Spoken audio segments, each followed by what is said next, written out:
On this first episode of The Road Ahead, we'll explore the forces I see shaping the mobility industry of 2025. We'll start macro, and then as the year progresses, we'll zoom in, investigating the individual technologies, leaders, regulations, and more that are shaping this dynamic global market. Today, we're going to take a look at electrification, autonomous driving, and sustainability. I'm Ryan Smith. Welcome to The Road Ahead.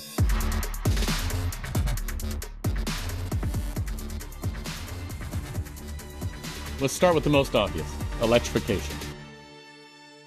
Now, what is the anticipated growth of the EV market in 2025, and where is it projected to be by 2030? Here at Dow, we see the move to electrification as both continuing at a consistent pace. The industry has grown since 1990 at a consistent CAGR of 15% per year, growing in value from a market size for battery packs of roughly $10 billion in 1990 to over $235 billion in 2023.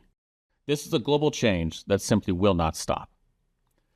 How are advancements in battery technology shaping the future of EVs? Well, speaking with Bob Gallion, a global expert on battery technology and the former CTO of CATL, offers 5 principles for electrification: safety, performance, useful life, cost, and the environmental impact. The end consumer's focus today is on cost, and all levels of the value chain are working hard to pull cost out of the system, while maintaining very high levels of safety and continuing to make improvements in all the other factors. Due to public and private investments around the world, the industry enjoys record low prices for battery packs. According to Bloomberg, the volume-weighted average cost of lithium-ion battery packs has dropped to $115 per kilowatt hour. This is a 20% reduction since 2023 and a 30% reduction since 2020. Now, China is and will remain the largest producer of battery packs, and due to those investments, the country enjoys BEV pricing at parity or even cheaper than a corresponding ICE vehicle. The rest of the world is pursuing a similar path. Now, what are some of the tactics that governments are using or could be using to encourage widespread adoption of EVs? We've seen a myriad of approaches.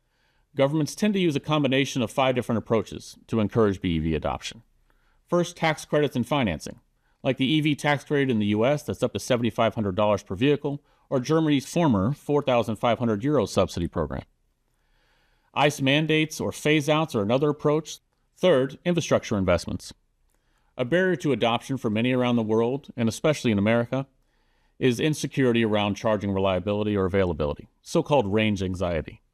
Governments are working to address this with investments like the United States' $7.5 billion infrastructure law for EV chargers.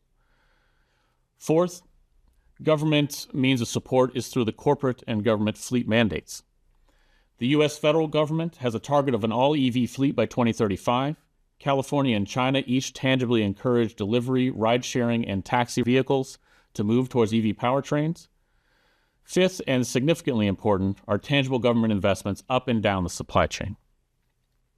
These subsidies are transformative to their target audience, and we see this most clearly when the subsidy is removed. Until cost parity is achieved, as it is in China, governments in the rest of the world will need to encourage its citizens towards the vehicles they believe offer the greatest levels of positive externalities.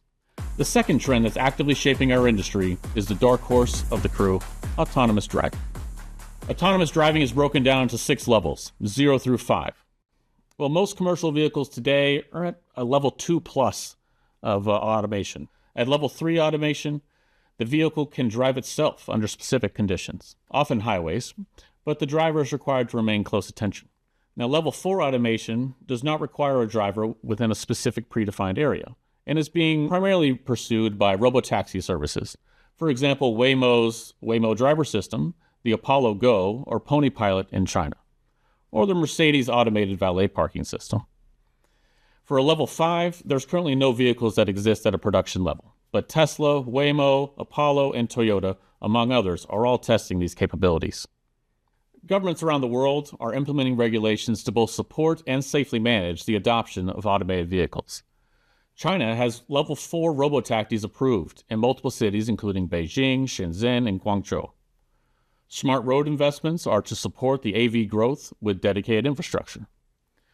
The United States has no federal AV laws in place yet, but California, Texas, Arizona, and Nevada are all implementing policies supporting the market development work of Waymo, Tesla, and others.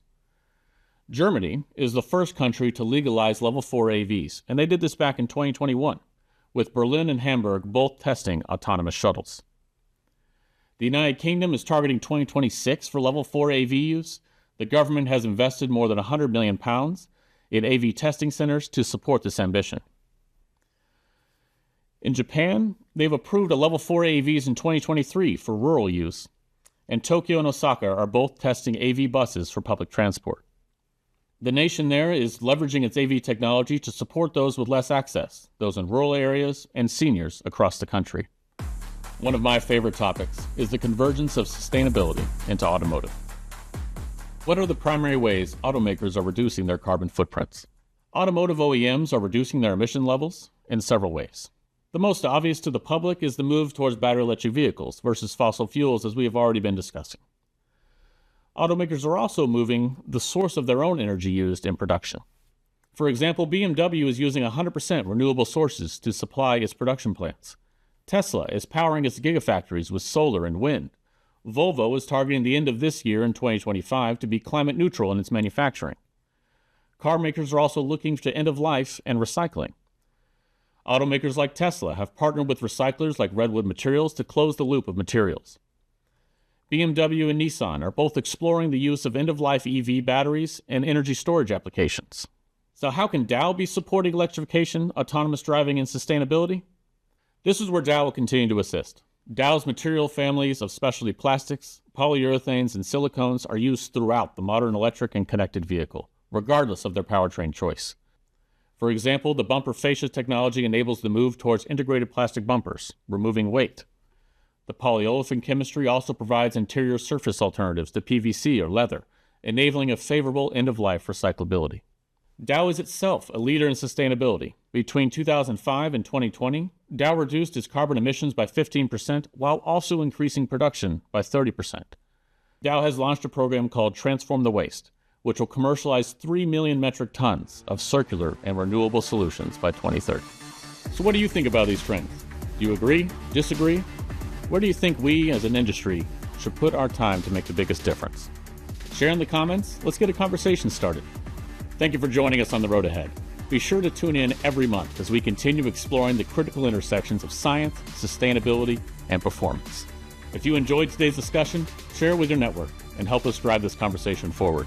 Until next time, I'm Ryan Smith, and I'll see you on the road ahead.